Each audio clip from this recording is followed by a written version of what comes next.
1988 সনে খোলাবাড়ি বাজারের উপরে একটি জনসভা কনভেনশন ডাকেন।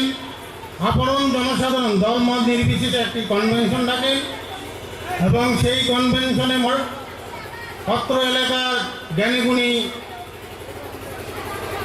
এবং শিক্ষা অনুরাগীরা উপস্থিত ছিলেন এবং সেই সভাতেই অর্গানাইজেশন সেক্রেটারি হিসাবে, সম্পাদক হিসাবে আমাকে স্কুলের সমস্ত দায়ভার আমার উপরেই ন্যস্ত করে। তখন আমরা চিন্তা করলাম, আমরা ছিলাম মাননীয় জিতেন রায়, আমরা অর্গানাইজেশন কমিটিতে যারা ছিলাম আর কি, তারও নাম আমি স্মরণ করছি। মাননীয় ফজল হক, মাননীয় সুনীল রাও, মাননীয় জিতেন, আমরা 5 জনের একজন অর্গানাইজেশন কমিটির সদস্য আমরা ছিলাম। দায়িত্ব আমার উপরে ছিল। সফরুদ্দিন মোহাম্মদ ছিলেন সভাপতি। তা আমরা চিন্তা করলাম যে আজকের যে শিক্ষা না হলে এলাকার কোনো উন্নতি হয় না, তো তা গোটা ভারতবর্ষের উন্নতি হয় না, শিক্ষা স্বাস্থ্য। আমরা চিন্তা করলাম এই বিধাননগর হাই স্কুল বা বিধাননগর জুনিয়র হাই স্কুলটি আমরা কোথায় স্থাপন করব। শুরু হয়ে গেল আমাদের বিধাননগর হাই স্কুলকে একটা বিদ্যালয় কোথায় করা হবে এই নিয়ে আলোচনা।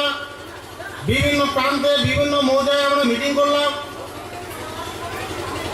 সমস্ত বিধাননগর জনসাধারণ এগিয়ে আসলেন।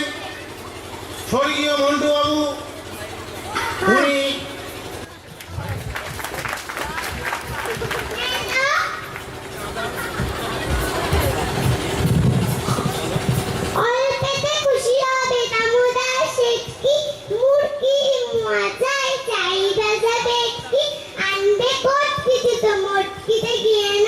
জলপাইগুড়ি থেকে এলো কই যেন তার মেয়েটা বাঁধাতে বুয়ালে পেটকি চিনে বাজারে থেকে এলো তো গরম চা কাকুরা ডিম চাই চাই যে গরম চা না হয় খরচা হবে মাথা হবে হেটকি। ধন্যবাদ।